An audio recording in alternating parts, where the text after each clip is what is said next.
ವೀಕ್ಷಕರೇ ನಮಸ್ಕಾರ. ದಿನದ ನ್ಯೂಸ್ ಬುಲೆಟಿನ್ಗೆ ಸ್ವಾಗತ. ನಾನು ಅಕ್ಷತಾ ಕಟಕಾವಳಿ. ಮಂಡ್ಯ ಜಿಲ್ಲೆಯ ಕೆ ಬೆಟ್ಟಹಳ್ಳಿ ಶಾಲೆಯಲ್ಲಿ ಶಾಲೆಗಳ ಕಿಟಕಿ ಗಾಜುಗಳನ್ನು ಕಿಡಿಗೇಡಿಗಳು ಒಡೆದು ಹಾಕಿ ದಾಂಧಲೆ ನಡೆಸಿದ್ದಾರೆ. ಮಂಡ್ಯ ಪಾಂಡವಪುರ ತಾಲೂಕಿನ ಪ್ರತಿಷ್ಠಿತ Vinayaka education trust K Bettahalli ಶಾಲೆಯಲ್ಲಿ ಶಾಲೆಗಳ ಕಿಟಕಿ ಗಾಜುಗಳನ್ನು ಕಿಡಿಗೇಡಿಗಳು ಹೊಡೆದು ಹಾಕಿ ದಾಂಧಲೆ ನಡೆಸಿದ್ದಾರೆ.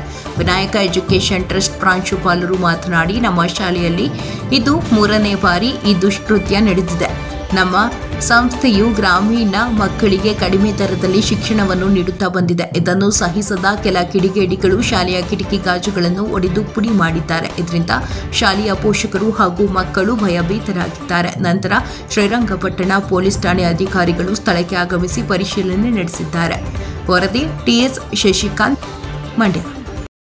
ಮುಖ್ಯ ಶಿಕ್ಷಕರು ವಿವೇಕಾನಂದ ಪ್ರೌಢಶಾಲೆಯಿಂದ ಕಳೆದ ರಾತ್ರಿಯಲ್ಲಿ ನಮ್ಮ ಶಾಲೆಯಲ್ಲಿ ನೈಟು 10 ಗಂಟೆ 11 ಗಂಟೆ ಸುಮಾರಿನಲ್ಲಿ ಯಾರು ಕಿಡಿಗಳು ಬಂದುಬಿಟ್ಟು ಗ್ಲಾಸನ್ನು ಹೊಡೆದಾಕ್ಬಿಟ್ಟಿದ್ದಾರೆ. ನಮ್ಗೆ ಗೊತ್ತಾಗ್ತಿಲ್ಲ ಯಾಕೆ ಅಂತ. ಇದು ಆಗಲೇ ಆಲ್ರೆಡಿ ಒಂದು 2 ಸಲ ಆಗಿ 3ನೇ ಬಾರಿ ಇದು ನಡೀತಿರೋ ಒಂದು ಘಟನೆ ಇದು.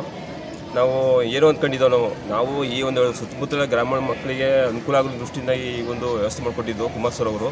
ಈ ಒಂದು ಗ್ರಾಮದ ಅವರು ನಡೆಸ್ಕೊಂಡ್ಬಂದಿರೋ ಕುಮಾರ್ ಅಂತ ಅವರು ಮೈಸೂರಲ್ಲಿ ಕೆಲಸ ಮುಕ್ಕು ಮಾಡ್ತಿದ್ದಾರೆ, ಕಾಂಟ್ಯಾಕ್ಟ್ ಆಗಿದ್ದಾರೆ, ದೊಡ್ಡ ಕಾಂಟ್ಯಾಕ್ಟ್ ಆಗಿದ್ದಾರೆ. ಅವರು ಹಳ್ಳಿ ಮಕ್ಕಳಿಗೆ ಅನುಕೂಲ ಆಗಲಿ ಅನ್ನೋ ದೃಷ್ಟಿಯಿಂದ ಇಷ್ಟೆಲ್ಲ ಮಾಡಿಕೊಟ್ಟಿದ್ದಾರೆ. ಕಡಿಮೆ ವೆಚ್ಚದಲ್ಲಿ ಫೀಸೆಲ್ಲ ಮಾಡಿಕೊಟ್ಟು ಮತ್ತು ವಸ್ತು ವ್ಯವಸ್ಥೆ ಎಲ್ಲ ಮಾಡಿಕೊಟ್ಟು ಎಲ್ಲ ಮಾಡಿಕೊಟ್ಟಿದ್ದಾರೆ. ಇಷ್ಟೆಲ್ಲ ಮಾಡಿಕೊಟ್ರು ಸಹ ಅವರ ಒಂದು ಏಳಿಗೆ ಸಹಿಸ್ತದೆ. ಕೆಲವೊಂದು ಕಿಡಿಗಳು ಈ ಒಂದು ಕೆಲಸವನ್ನು ಮಾಡ್ತಾ ಬಂದಿದ್ದಾರೆ. ಹಾಗೆ ಸರಿಸುಮಾರು 3ನೇ ಬಾರಿ ಆಗಿರುವಂಥದ್ದು ಇದು. ಆದ್ದರಿಂದ ಆದಷ್ಟು ಈ ಒಂದು ಸುತ್ತಮುತ್ತ ಗ್ರಾಮಸ್ಥರು ಅವ್ರಿಗೆ ಸಹಕಾರವನ್ನು ನೀಡ್ಬಿಟ್ಟು ಇದು ಯಾವ ರೀತಿ ಮುಂದೆ ಮಾಡ್ದಂಗೆ ನೋಡ್ಕೋಬೇಕು ಅನ್ನೋದು ನಮ್ಮ ಒಂದು ಕಳಕಳಿ ಒಂದು ಮನವಿ ಅಂತ ಅನ್ಕೊಂಡು. CCTV ಕ್ಯಾಮ್ರಾ ಇಲ್ವಾ? CCTV ಕ್ಯಾಮ್ರಾ ಇದೆ ಸರ್, ಮುಂದೆ ಇದೆ, ಬ್ಯಾಕ್ ಸೈಡ್ ಮಾಡಿಸಿಲ್ಲ ಸರ್. ಆದಷ್ಟು ಮುಂದಕ್ಕೆ ಅದನ್ನ ನೋಡ್ಕೊಂಡು ಮುಂದೆ ಬ್ಯಾಕ್ ಸೈಡ್ ವ್ಯವಸ್ಥೆ ಮಾಡ್ಕೊಂಡು. ಸೆಕ್ಯೂರಿಟಿ ಇರಲ್ವಾ ಇಲ್ಲಿ? ನೈಟ್ ಇದ್ದಾರೆ ಸರ್, ಸೆಕ್ಯೂರಿಟಿ ಇದ್ದಾರೆ. ಆದ್ರೂ ಅವ್ರು ಕಣ್ ತಪ್ಪಿಸ್ಬಿಟ್ಟು ಇವರು ಈ ಕೆಲಸವನ್ನು ಮಾಡಿದ್ದಾರೆ ಸರ್. ಒಟ್ಟಲ್ಲಿ ಗೊತ್ತಿರೋ ಸರ್ ಇದು. ಇಲ್ಲಿ ಶಾಲೆಯಲ್ಲಿ ವರ್ಕ್ ಮಾಡ್ತಾ ಕೆಲವೊಂದು ಪೇರೆಂಟ್ಸ್ಗಳು ಇರ್ಬೋದು, ನಮ್ಮ ಪ್ರಕಾರ ಕೆಲವೊಂದು ಇರುತ್ತೆ. ಆಗದೋ ಇರ್ತಾರಲ್ಲ, ಏನೇ ಆಗದೋಗಿರಲಿಲ್ಲ ಅಂತಂದರೆ ಬಂದು ಮಾತಾಡಬೇಕು, ಕೂತ್ಕೊಂಡು ಮಾತಾಡ್ಬಿಟ್ಟು ಸರ್ವಿಸ್ ಮಾಡ್ಕೋಬೇಕು. ಆದರೆ ಅವರು ಈ ಥರ ಮಾಡುವಂಥ ಸರಿಯಲ್ಲ. ಇದು ಅಡ್ಡದಾರಿಯಲ್ಲಿ ಬಂದಂಗೆ ಆಗೋದು. ನೇರ ದಾರಿಯಲ್ಲಿ ಬಂದ್ಬಿಟ್ಟು ಏನೇ ಸಮಸ್ಯೆ ಇದ್ರೂ ಬಂದು ಕೇಳ್ಕೊಂಡು ಹಿಂಗೆ ಅಂತ ಕೇಳ್ಕೊಂಡು ಬಂದರೆ ಏನು ಬೇಕಾದ್ರೆ ಪರಿಹಾರ ಮಾಡ್ಕೋಬೋದು. ಈ ಥರ ಬಂದಾಗ ಎಲ್ಲರಿಗೂ ಅನಾನುಕೂಲ ಆಗುತ್ತೆ ಇದರಿಂದ. ಸರ್, ನಮ್ಮಲ್ಲಿ ಏನು ಗೊತ್ತಾ, ನಾವು ಅದು ಯಾವ ಗ್ಲಾಸ್ಗೆಲ್ಲ ಅದ್ರ ಬಗ್ಗೆ ಏನು ಮಾಡ್ತಿರಲ್ಲ. ಈಗ ನಮ್ಮಲ್ಲಿ 5-6 ಬಸ್ಗಳು ನಿಂತ್ಕೊಳ್ತವೆ. ಈಗ ಗ್ಲಾಸ್ ಏನೋ ಕಡಿಮೆ ಆಗ್ಬಿಡ್ತು ಏನೋ ಒಪ್ಕರಣ. ಈಗ ನಿಂತಿರೋ ಬಸ್ಗಳು ಅವಲ್ಲ, ಅಷ್ಟು ಬಸ್ಸಲ್ಲಿ ಅವಕ್ಕೆ ಯಾವ ಕಾರು ಮುಂದಕ್ಕೆ 1-2 ಗ್ಲಾಸ್. ಗದಗ ಜಿಲ್ಲೆಯಲ್ಲಿ ಪವನ ವಿದ್ಯುತ್ ಕಂಪನಿಗಳಿಂದ ರೈತರಿಗೆ ಅನ್ಯಾಯವಾಗಿದೆ ಎಂದು ಎಂಪಿ ಮುಳುಗುಂದ ಹೇಳಿಕೆ ನೀಡಿದ್ದಾರೆ. ಪವನ ವಿದ್ಯುತ್ ಕಂಪನಿಗಳಿಂದ ರೈತರಿಗೆ ಅನ್ಯಾಯ, ಎಂಪಿ ಮುಳಗುಂದ ಹೇಳಿಕೆ ಎಂದು ಗದಗ ಜಿಲ್ಲಾ ಪತ್ರಿಕಾ ಭವನದಲ್ಲಿ ಸುದ್ದಿಗೋಷ್ಠಿ ನಡೆಸಿ ಮಾತನಾಡಿದ ಅವರು, ಇತ್ತೀಚೆಗೆ ರೈತರಿಂದ ತಮ್ಮ ಅಗ್ರಿಮೆಂಟ್ ಅಲ್ಲಿ ಸಹಿ ಮಾಡಿಸುವಾಗ ಎಲ್ಲ ಪತ್ರಗಳು ಇಂಗ್ಲಿಷ್ನಲ್ಲಿ ಮಾಡಿಸಿ ಅದರಲ್ಲಿ ಏನು ಇರುತ್ತದೆ ಎಂದು ರೈತರಿಗೆ ತಿಳಿಯದಂತೆ ಮೋಸ ಮಾಡುತ್ತಿದ್ದಾರೆ. ರೈತರು ಮಧ್ಯವರ್ತಿಗಳ ಮಾತು ಕೇಳಿ ಸಹಿ ಮಾಡಿ ಮೋಸ ಹೋಗುತ್ತಿದ್ದಾರೆ. ಮೊದಲು 1 ಎಕರೆ ಮಾತ್ರ ಕಮರ್ಷಿಯಲ್ ಮಾಡುತ್ತಿದ್ರು, ಈಗ 5 ಎಕರೆ ಮಾಡುತ್ತಿದ್ದಾರೆ. ಹಾಗಾಗಿ ಎಲ್ಲ ಅಗ್ರಿಮೆಂಟ್ ಪತ್ರಗಳು ಕನ್ನಡದಲ್ಲಿರಬೇಕು. ನಾವು DC ಅವರಿಗೂ ಕೂಡ ಮನವಿ ಮಾಡುತ್ತೇವೆ ಎಂದು ತಿಳಿಸಿದರು. ಕ್ಯಾಮರಾಮನ್ ಜಗದೀಶ ಜೊತೆ ಅಶೋಕ ಹುಗಾರ, ಗದಗ. ಹೋಗಿದ್ದ ಈ ಪತ್ರಿಕೆಯಲ್ಲಿ ಬಂದೈತಿ. ಅದನ್ನೆಲ್ಲ ನೋಡಕತ್ತಿದ್ರೆ ನಮ್ಮ ರೈತರಿಗೆ ರಸಗೊಬ್ಬರದ ಕೊರತೆ ಭಾಳ ಆಗೈತಿ. ಅದನ್ನ ಜೊತೆಗೆ ನೀಗಿಸಿ ಕೊರತೆ ಆಗಲ್ದಂಗ ಸರ್ಕಾರ ನೋಡ್ಕೋಬೇಕು. ಮತ್ತು ಈ 1 ಎಕರೆಯನ್ನು ಖರೀದಿ ಮಾಡಿಕೊಂಡು ಅದೇ 1 ಎಕರೆಯಲ್ಲಿ ಅವರು ವಿದ್ಯುತ್ತನ್ನು ಗಾಳಿ ಕಂಪ್ನಿಯವರು ರೈತರಿಗೆ ಮೋಸ ಮಾಡ್ದಂಗೆ ನಡ್ಕೋಬೇಕಂತ ತಮ್ಮಲ್ಲಿ ಕೇಳ್ಕೊತಾ ಇದ್ದೀನಿ. ಅದರ ಜೊತೆಗೆ ಸರ್ಕಾರಕ್ಕೆ ನಾನು ಎಚ್ಚರಿಕೆಯನ್ನು ಕೊಡ್ತಾ ಇದ್ದೀವಿ. ಈಗಾಗಲೇ ರೈತರ ಕಡೆ ನೀವು ರೈತರ ಬದುಕನ್ನು ಉಳಿಸಿ. ಕಾರಣ ಇಷ್ಟೇ, 5 ಎಕರೆ ಹೊಲ ಕಮರ್ಷಿಯಲ್ ಆಗಿ ಕನ್ವರ್ಟ್ ಆದರೆ ತೊಂದರೆ ಆಗ್ತೈತಿ ಅನ್ನುವಂಥ ಭಾವನೆ ನಮ್ಮ ರಾಜ್ಯಾಧ್ಯಕ್ಷರು ಪ್ರಸ್ತುತಪಡಿಸ್ಯಾರ. ಈ ಕಾರಣದಿಂದ ಬಂದಂಥ ಎಲ್ಲ ವಿದ್ಯುತ್ ಕಂಪನಿಗಳು ಎಲ್ಲ ರಾಜ್ಯದಲ್ಲೂ ಎಲ್ಲ ಜಿಲ್ಲೆಯಲ್ಲೂ ಈಗಾಗಲೇ ಕಂಬಗಳನ್ನು ಹಾಕಿದ್ದಾರೆ. ಅದು ರೈತರಿಗೆ ಅನ್ಯಾಯ ಆಗಲ್ದಂಗೆ ನೋಡ್ಕೋಬೇಕು. ಇದು CM ಅವ್ರ ಗಮನಕ್ಕೂ ಬರಬೇಕು ಅಂತ ತಮ್ಮಲ್ಲಿ ಕೇಳ್ಕೊಳ್ತಾ, ಈ ಕರ್ನಾಟಕ ರಾಜ್ಯ ರೈತ ಸಂಘ ಶ್ರೀ ಡಾಕ್ಟರ್ ಪಂಡಿತ್ ಪುಟ್ಟರಾಜ್ ರೈತ ಸಂಘ ಗದಗ ಇದರ ವತಿಯಿಂದ ಹಾಗೂ ಪತ್ರಿಕಾ ಮಾಧ್ಯಮದ ಸೋದರರ ವತಿಯಿಂದ ಮುಖಾಂತರ ನಾನು ಮತ್ತೊಮ್ಮೆ ಮನವಿ ಮಾಡಿಕೊಂಡು ಲಿಂಗಸ್ಕೂರಿನಲ್ಲಿ ಎಂಎಲ್ಸಿ ಶರಣಗೌಡ ಪಾಟೀಲ್ ಅವರ ಕಾರ್ಗೆ ಡಿಎಸ್ ಹುಲ್ಗೇರಿ ಬಣದ ಕಾಂಗ್ರೆಸ್ ಕಾರ್ಯಕರ್ತರು ಅಡ್ಡ ಹಾಕಿ ಗಲಾಟೆ ಮಾಡಿದ್ದಾರೆ.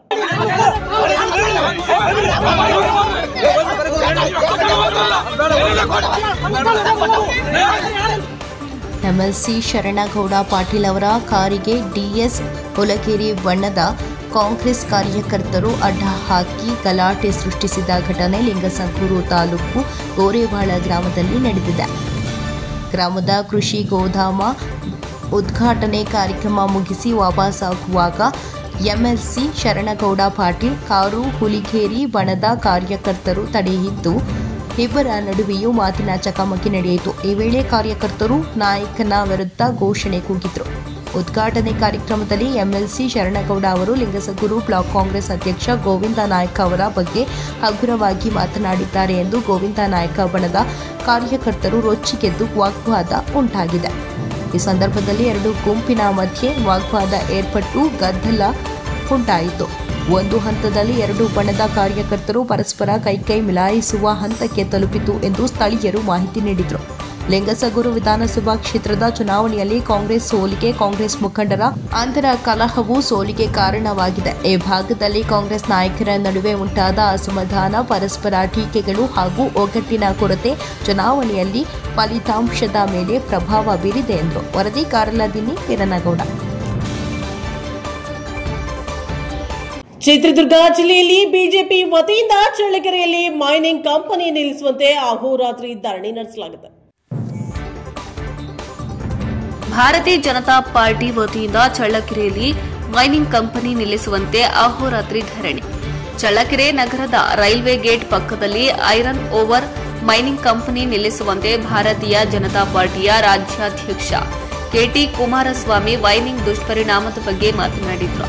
ನಗರದಲ್ಲಿ ಈ ಹಿಂದೆ ಉತ್ತಮ ಗಾಳಿ ವಾತಾವರಣ ಕಂಡುಬರುತ್ತಿದ್ದು, ಆದರೆ ಇತ್ತೀಚಿನ ದಿನಗಳಲ್ಲಿ ಐರನ್ ಮೈನಿಂಗ್ ಕಂಪನಿ ಒಂದು ದಿನನಿತ್ಯ ಮೈನಿಂಗ್ ಹೊಡೆಯೋದ್ರಿಂದ ಇಲ್ಲಿನ ಸುತ್ತಮುತ್ತಲಿನ ಸಾರ್ವಜನಿಕರ ಆರೋಗ್ಯದ ಮೇಲೆ ದುಷ್ಪರಿಣಾಮಗಳು ಬೀರುತ್ತಿದ್ದ ಹಿನ್ನೆಲೆ ಹಾಗೂ ಪರಿಸರ ಮಾಲಿನ್ಯ ತಡೆಗಟ್ಟುವ ನಿಟ್ಟಿನಲ್ಲಿ ಅಹೋರಾತ್ರಿ ಧರಣಿಯನ್ನ ಮಾಡುತ್ತಿದ್ದೇವೆ.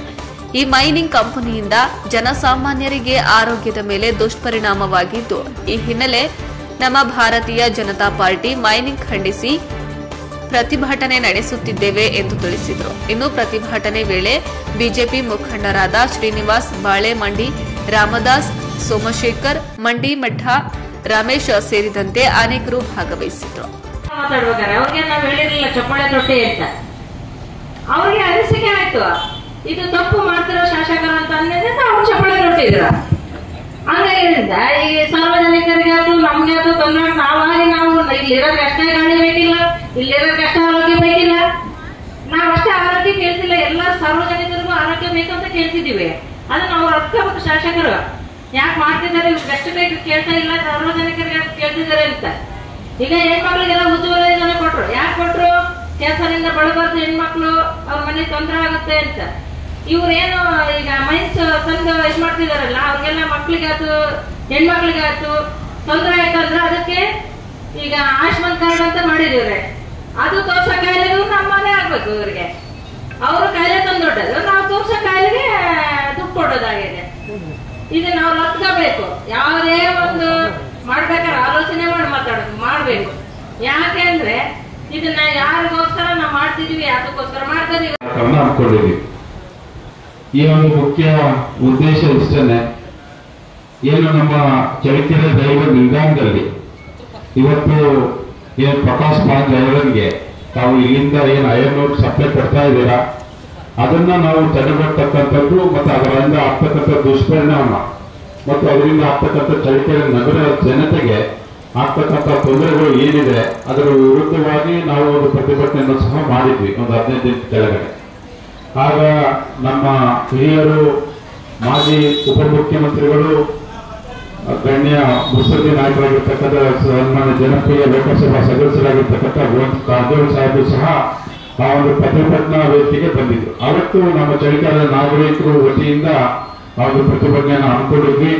ಆ ಒಂದು ಸಂದರ್ಭದಲ್ಲಿ ಸಂಸದರು ಬಂದು ಆ ಒಂದು ಜನರ ಒಂದು ಅಹವಾಲನ್ನ ಸ್ವೀಕಾರ ಮಾಡಿ ತಾಲೂಕು ಆಡಳಿತ ಅಧಿಕಾರಿಗಳಾಗಿರ್ತಕ್ಕಂಥ ತಹಸೀಲ್ದಾರ್ ಸಾಹೇಬರಿಗೂ ಮತ್ತು ಪೊಲೀಸ್ ಇಲಾಖೆಗಳು, ಸಂಬಂಧಪಟ್ಟ ಇಲಾಖೆಗಳು ಎಲ್ಲರಿಗೂ ಸಹ ನಿರ್ದೇಶನವನ್ನು ಕೊಟ್ಟರು.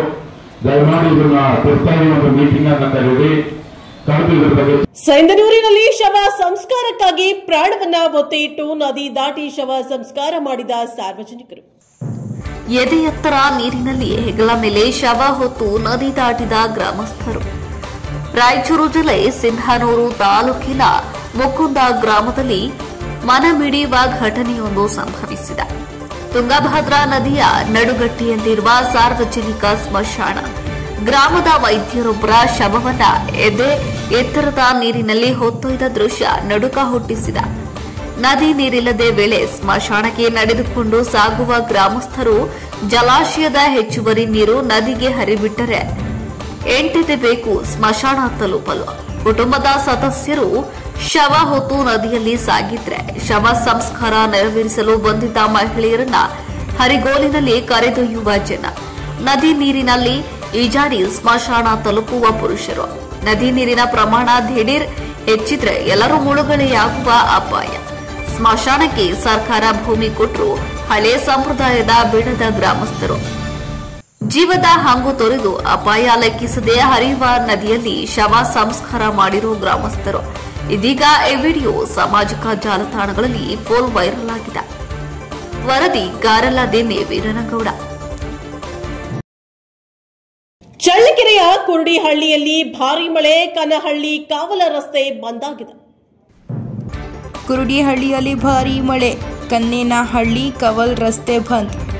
ಚಿತ್ರದುರ್ಗ ಜಿಲ್ಲೆ ಚಳ್ಳಕೆರೆ ತಾಲೂಕಿನ ಕುರುಡಿಹಳ್ಳಿ ಸುತ್ತಮುತ್ತಲಿನ ಪ್ರದೇಶದಲ್ಲಿ ಭಾರೀ ಮಳೆ ಸುರಿದ ಪರಿಣಾಮ ಹೊಸಕಟ್ಟೆ ಹಾಗೂ ಚೆಕ್ ಡ್ಯಾಂಗಳು ತುಂಬಿ ಅಪಾರದ ಪ್ರಮಾಣದ ನೀರು ಹರಿದು ದೊಡ್ಡೇರಿ ಕೆರೆ ಸೇರುತ್ತಿದೆ. ಕುರುಡಿಹಳ್ಳಿಯಿಂದ ಕನ್ನೇನಹಳ್ಳಿ ಕಾವಲಿಗೆ ತೆರಳುವ ರಸ್ತೆ ಬಂದ್ ಆಗಿದ್ದು, ಕನ್ನೇನಹಳ್ಳಿ ಕಾವಲಿನಲ್ಲಿ ವಾಸ ಮಾಡುವ 4 ಕುಟುಂಬದ ಮಕ್ಕಳಿಗೆ ಶಾಲೆಗೆ ಹೋಗಲು ಹರಿಯುವ ನೀರು ಅಡ್ಡಿಯಾಗಿದೆ. ಅವೈಜ್ಞಾನಿಕವಾಗಿ ರೈಲ್ವೆ ಅಂಡರ್ ಪಾಸ್ ನಿರ್ಮಾಣ ಮಾಡಿದ ಕಾರಣ ಮಳೆಗಾಲದ ಸಮಯದಲ್ಲಿ ನೀರು ನಿಂತು ಸಂಚಾರ ಅಸಾಧ್ಯವಾಗುತ್ತಿದೆ. ಇದೀಗ ರಸ್ತೆ ಬಂದ್ ಆಗಿದ್ದು ವಾಹನ ಸವಾರರು ಪರದಾಡುವಂತಾಗಿದೆ. ಅಧಿಕಾರಿಗಳು ಇತ್ತ ಕಡೆ ಗಮನ ಹರಿಸಿ ಸರಿಯಾದ ರಸ್ತೆ ನಿರ್ಮಾಣ ಮಾಡಿಕೊಡಬೇಕೆಂದು ಇಲ್ಲಿನ ಗ್ರಾಮಸ್ಥರು ಆಗ್ರಹಿಸಿದ್ದಾರೆ. ಪ್ರದೀಪ್ ಮೌನೇಶಾಚಾರ್, ಚಳ್ಳಕೆರೆ. ಮೊದಲು ಇಲ್ಲಿ ಕನ್ನೇನಹಳ್ಳಿ ಗ್ರಾಮ ಅಂತ ಹೇಳಿತ್ತು. ಇಲ್ಲಿ ಒಂದು ಈಶ್ವರನ ದೇವಸ್ಥಾನ ಮತ್ತು ಆಂಜನೇಯನ ದೇವಸ್ಥಾನನೂ ಇದೆ. ಮತ್ತೆ ಇಲ್ಲಿ 3-4 ಮನೆನೂ ವಾಸ ಮಾಡ್ತಾ ಇದ್ದಾರೆ. ಈ ಕಡೆ ಇಲ್ಲಿ ಒಂದು 40ರಿಂದ 50 ಸರ್ವೆ ನಂಬರ್ ಜಮೀನುಗಳು ಇರೋದ್ರಿಂದ ನೀರಾವರಿ ಜಮೀನುಗಳು ಇಲ್ಲಿ ಓಡಾಡೋದಕ್ಕೆ ದಾರಿ ಇದೊಂದೇ ಇರ್ತಕ್ಕಂಥದ್ದು. ಹಾಗಾಗಿ ಇಲ್ಲಿ ಮಳೆ ಬಂದುಬಿಟ್ರೆ ನೀರು 3-4 ತಿಂಗಳಾದರೂ ಬಸ್ಸೋದಿಲ್ಲ, ಹಂಗೆ ಇರ್ತವೆ ನೀರು. ಮತ್ತು ನಾವಿಲ್ಲಿ ಓಡಾಡೋದಕ್ಕೆ ಒಂದು ಟ್ರ್ಯಾಕ್ಟ್ರ್ ಬರೋಕ್ಕಾಗಲ್ಲ, ಒಂದು ಎತ್ತಿನ ಗಾಡಿ ಬರೋದಕ್ಕೂ ಆಗೋದಿಲ್ಲ. ನಾವು ಇಲ್ಲಿ ನಮ್ಮ ಜಮೀನುಗಳಿಗೆ ವ್ಯವಸಾಯ ಮಾಡೋದಕ್ಕೆ ಹೋದರೆ ಎಲ್ಲ ನೀರಾವರಿ ಜಮೀನುಗಳಿದ್ದಾವೆ. ಒಂದು 4-5 ಕಿಲೋಮೀಟ್ರ್ ರೌಂಡ್ ಹಾಕ್ಕೊಂಡು ಬೇರೆಯವ್ರ ಹೊಲದಲ್ಲಿ ಅವ್ರನ್ನ ಕೇಳ್ಕೊಂಡು ಬರಬೇಕಾಗುತ್ತೆ. ಹಾಗಾಗಿ ಈ ಅವೈಜ್ಞಾನಿಕ ಸೇತುವೆ ಇರೋದ್ರಿಂದ ನೀರು ಹೋಗೋದಕ್ಕೆ ನಾವಿಲ್ಲೇನೋ ಮುಟ್ಟಿ ರೆಡಿ ಮಾಡ್ಕೊಂತೀವಿ ಅಂದರೆ ಈ ರೈಲ್ವೆ ಇಲಾಖೆಯವರು ಇಲ್ಲಿ ನಮ್ಮನ್ನು ಯಾವುದೇ ಕಾರಣಕ್ಕೂ ಟಚ್ ಮಾಡೋದಕ್ಕೂ ಬಿಡೋದಿಲ್ಲ. ನಾವೇ ಸರಿ ಮಾಡ್ಕೊಂತೀವಿ ಅಂದ್ರೆ ಬಿಡೋದಿಲ್ಲ. ಅದಕ್ಕೆ ಇದಕ್ಕೆ ಸಂಬಂಧಪಟ್ಟ ಅಧಿಕಾರಿಗಳಾಗಲಿ ಇಲ್ಲ ಹಿರಿಯ ಅಧಿಕಾರಿಗಳಾಗಲಿ ಯಾರಾದರೂ ಬಂದು ಇದ್ರ ಬಗ್ಗೆ ಸ್ವಲ್ಪ ಗಮನ ಹರಿಸಿ ನಮಗೆ ಇಲ್ಲಿ ಸೂಕ್ತವಾದ ಪರಿಹಾರ ಕೊಡಿಸ್ಬೇಕಂತ ತಮ್ಮಲ್ಲಿ ಮನವಿ ಮಾಡ್ತಾರೆ. ಇಲ್ಲಿ ಪೂಜೆಗೂ ಬರ್ತಾರೆ ಶನಿವಾರ ಇರೋದ್ರಿಂದ. ಆಂಜನೇಯನ ದೇವಸ್ಥಾನ ಭಾಳ ಚೆನ್ನಾಗಿದೆ, ಹಳೆ ಪುರಾತನ ಕಾಲದ್ದು. ಹಾಗಾಗಿ ದಯವಿಟ್ಟು ಇಲ್ಲಿ ದಾರಿ ಒಂದು ನಮ್ಗೆ ಮಾಡ್ಕೊಡ್ಬೇಕಂತೇಳಿ ತಮ್ಮಲ್ಲಿ ಮನವಿ ಮಾಡ್ಕೊಳ್ತೀವಿ. ನಿಮ್ಮ ಹೆಸರು? ವಿಶ್ವನಾಥ್ ಅಂತ, ಮಾಜಿ ಗ್ರಾಮ ಪಂಚಾಯತ್ ಸದಸ್ಯರು. ಬೆಂಗಳೂರಿನಲ್ಲಿ ಸಿಸೇರಿಯನ್ ವೇಳೆ ಡಾಕ್ಟರ್ಸ್ಗಳ ಎಡವಟ್ಟು, ಮಗುವನ್ನ ನೋಡೋ ಮುನ್ನವೇ ಬಾಣಂತಿ ತನುಶ್ರೀ ಸಾವು. ಸಿಸೇರಿಯನ್ ವೇಳೆ ಡಾಕ್ಟರ್ಗಳ ಎಡವಟ್ಟು, ಮಗುವನ್ನ ನೋಡೋ ಮುನ್ನವೇ ಬಾಣಂತಿ ತನುಶ್ರೀ ಸಾವನ್ನಪ್ಪಿದ್ದಾರೆ. ಹೌದು, ಕೋಣನಕುಂಟೆ ಬಳಿಯಲ್ಲಿರುವ ಅಸ್ಟ್ರಾ ಆಸ್ಪತ್ರೆಯಲ್ಲಿ ಕಳೆದ 5-6 ದಿನದ ಹಿಂದೆ ಹೆರಿಗೆಗಾಗಿ ಅಡ್ಮಿಟ್ ಆಗಿದ್ದ ಕನಕಪುರ ಮೂಲದ ತನುಶ್ರೀಗೆ ನಾರ್ಮಲ್ ಡೆಲಿವರಿ ಬದಲು ಸಿಸೇರಿಯನ್ ಮಾಡಿ ಮಗುವನ್ನ ಹೊರತೆಗೆದಿದ್ದ ವೈದ್ಯರು. ಇದ್ದ ಆಪರೇಷನ್ ವೇಳೆ ಲಿವರ್ ಭಾಗಕ್ಕೆ ಗಂಭೀರವಾಗಿ ಗಾಯವಾಗಿದ್ದು, ಇದರಿಂದ ತೀವ್ರ ರಕ್ತಸ್ರಾವವಾಗಿ ಬಾಣಂತಿ ತನುಶ್ರೀ ಸಾವನ್ನಪ್ಪಿದ್ದಾರೆ. ಬಿಲ್ ಕಟ್ಟಿದ ಬಳಿಕ ಸಾವಿನ ವಿಚಾರ ತಿಳಿಸಿರೋ ಆಸ್ಪತ್ರೆ ಸಿಬ್ಬಂದಿಗಳು ಇದೀಗ ಶವವನ್ನ ಕೊಡೋಕು ಹಿಂದೆ ಮುಂದೆ ನೋಡ್ತಿದ್ದಾರಂತೆ. ಘಟನೆಯಿಂದ ನೊಂದ ಸಂಬಂಧಿಕರಿಂದ ಅಸ್ಟ್ರಾ ಆಸ್ಪತ್ರೆಗೆ ರೇಗಾವ್. ಆಸ್ಪತ್ರೆಯ ಮುಂದೆ ಜಮಾಯಿಸಿದ ತನುಶ್ರೀ ಸಂಬಂಧಿಕರು ಆಸ್ಪತ್ರೆಯ ಬೇಜವಾಬ್ದಾರಿತನಕ್ಕೆ ಆಕ್ರೋಶ ವ್ಯಕ್ತಪಡಿಸುತ್ತಿದ್ದಾರೆ. ಇದ್ದ ಅಸ್ಟ್ರಾ ಆಸ್ಪತ್ರೆಯ ಸುತ್ತಮುತ್ತ ಪೊಲೀಸರ ಬಿಗಿ ಬಂದೋಬಸ್ತ್ ಮಾಡಲಾಗಿದೆ. ಆಸ್ಪತ್ರೆಯ ಆಡಳಿತ ಮಂಡಳಿಯ ವಿರುದ್ಧ ದೂರು ದಾಖಲಿಸಲು ಮುಂದಾಗಿರುವ ತನುಶ್ರೀ ಸಂಬಂಧಿಕರು ಪೋಸ್ಟ್ ಮಾರ್ಟಂಗೆ ಮೃತದೇಹವನ್ನ ಕೊಡಲು ನಕಾರ ವ್ಯಕ್ತಪಡಿಸುತ್ತಿರುವ ಅಸ್ಟ್ರಾ ಆಸ್ಪತ್ರೆ ಆಡಳಿತ ಮಂಡಳಿ ಸಾವಿನ ಅಸಲಿ ಕಾರಣ ತಿಳಿಯಲು ಇದೀಗ ತನುಶ್ರೀ ಮನೆಯವರು ಮುಂದಾಗ್ತಿದ್ದಾರೆ. ವರದಿ ದೇವಮೂರ್ತಿ ಪ್ರಜಾಪವರ್. ಇದಾಗಿತ್ತು ಈ ದಿನದ ನ್ಯೂಸ್ ಬುಲೆಟಿನ್. ನಿರಂತರ ಸುದ್ದಿಗಾಗಿ ನೋಡ್ತಾ ಇರಿ NK Strive 4, ಇದು ನಿರಂತರ ಕಾರ್ಯಪಡೆ.